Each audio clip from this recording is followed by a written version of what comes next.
I associate this control issue with the boundary dissolution. The boundary dissolution is alarming to the ego. It doesn't like that feeling, and it tells you that you're dying. And psychedelic voyagers have to learn to just, when that red switch goes on, you just reach out and turn it off and say, oh, no, it's set wrong, we're not dying. But it tells you that you're dying because the ego very strongly identifies with the equilibrium of the physical body.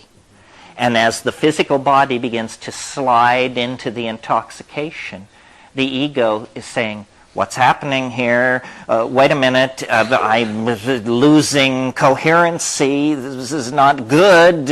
You made a mistake, Joe. We need help, Joe. It's coming upon. You say, chill. It's going to be all right. And so you have to discipline yourself that way. The dissolving of the ego, that is the dissolving of this maladaptive behavior pattern that has made our sexual and social politics so complicated. In other words, the ego is not a good thing. Its existence in each one of us, in so expressed a form, is a symptom of neurosis, a cultural neurosis.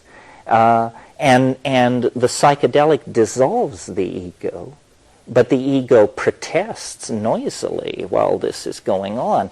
And then people who are very ego dependent, if they have a psychedelic experience, they usually only have one, and then they say, well, that was like going nuts. I hated it. I just hated it. It was awful, because they are very strongly identified with the ego. Another person who isn't so strongly identified with the ego could look at the identical experience and say it was a wonderful liberation. It was just the quintessence of freedom and light and openness.